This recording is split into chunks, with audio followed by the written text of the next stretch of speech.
ഇന്നത്തെ എൻ്റെ യാത്ര വയനാട്ടിലേക്കാണ്. വയനാട്ടിലേക്കുള്ള ചുരം കയറി തുടങ്ങുമ്പോഴാണ് ഇങ്ങനൊരു ജാഥ വരുന്നത് കാണുന്നത്. ജാഥയല്ല, വരവ്. കുരിശ് വരവ് എന്ന് പറഞ്ഞാൽ അത്യാവശ്യം ആളുകൾക്ക് അറിയാൻ പറ്റും. പക്ഷെ ഇതിന്റെ യഥാർത്ഥ പേരെന്താണെന്ന് എനിക്കറിയില്ലായിരുന്നു. നമ്മുടെ വണ്ടികൾ പോലും ഈ വയനാട് ചുരം കയറാൻ ഒരുപാട് ബുദ്ധിമുട്ടുന്ന സമയത്ത് നടന്നു കയറാന്ന് പറയുന്നത് കുറച്ച് ടാസ്കുള്ളൊരു കാര്യം തന്നെയാണ്. അതെങ്ങനെയെങ്കിലും കയറാമെന്ന് കരുതുമ്പോഴും ചിലരുടെയൊക്കെ കയ്യിൽ അവരെക്കാൾ വലുപ്പമുള്ള കുരിശുകളുണ്ട്. സംഭവ സത്യത്തിൽ അതിനൊന്നും വെയിറ്റ് ഇല്ലാന്ന് നമുക്ക് എല്ലാവർക്കും അറിയാം. പക്ഷേ ഏതൊരു വെയിറ്റില്ലാത്ത സാധനം ഒരുപാട് നേരം പിടിച്ച് നിൽക്കുമ്പോൾ അതിനല്പം ഭാരം തോന്നും. അപ്പൊ പിന്നെ അവരെങ്ങനെയായിരിക്കും അത്രയും വെയിറ്റും കൊണ്ടിട്ട് ഈ കുരിശും താങ്ങിയിട്ട് മുകളിൽ വരെ എത്തുന്നത്? ഭക്തിയോടെ ചെയ്യുകയാണെങ്കിൽ അങ്ങനത്തെ കാര്യങ്ങൾക്ക് മടുപ്പ് തോന്നില്ല, അല്ലെ? അതങ്ങനെയാണ്. ചില കാര്യങ്ങൾ നമുക്ക് മടുപ്പില്ലാണ്ട് ചെയ്യാൻ പറ്റും. പക്ഷെ ചില കാര്യങ്ങൾ പെട്ടെന്ന് നമ്മൾ മടുത്തു പോകും. അതിന് ചിലരുടെയൊക്കെ നിരുത്സാഹപ്പെടുത്തലും കൂടി ഉണ്ടെങ്കിലോ. ഞാൻ ഈ ചെയ്യുന്ന ഡയറി കുറിപ്പുകൾ പോലെ സത്യത്തിൽ ആരുടെയും നിർബന്ധത്തിന് വഴങ്ങിയിട്ടല്ല ഞാൻ ഈ വീഡിയോ ചെയ്തു തുടങ്ങിയത്. പക്ഷെ ചിലപ്പോഴൊക്കെ പലരുടെയും നിരുത്സാഹപ്പെടുത്തൽ കേൾക്കുമ്പോൾ ഇത് നിർത്തിപ്പോകാൻ തോന്നാറുണ്ട്. ഒരാളുടെ ട്രിഗറിങ് കാരണമാണ് ഞാൻ വീഡിയോ കംപ്ലീറ്റ് നിർത്തിയിട്ട്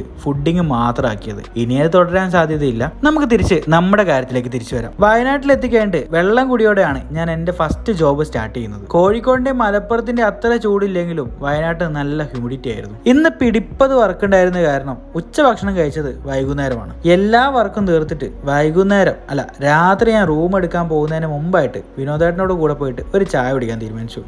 ഞങ്ങളവിടെ എത്തിയത് രാത്രി ആയിരുന്നതിനാലും നോമ്പ് തുറക്കെ കഴിഞ്ഞിട്ടുള്ള സമയമായതിനാലും കടികളെല്ലാം തീർന്നിരുന്നു. ഒടുവിൽ പിന്നെ കടികളൊന്നും ഇല്ലാത്തതുകൊണ്ട് ഞങ്ങൾ നേരെ ഒരു ബൂസ്റ്റിൽ ഒതുക്കി. പിന്നെ കലാശ കൊട്ടുന്നുള്ള സമയമായിരുന്നു. ഹോട്ടലിൽ റൂം എടുക്കുമ്പോഴേക്ക് എൻ്റെ പെട്രോളും തീർന്നിരുന്നു.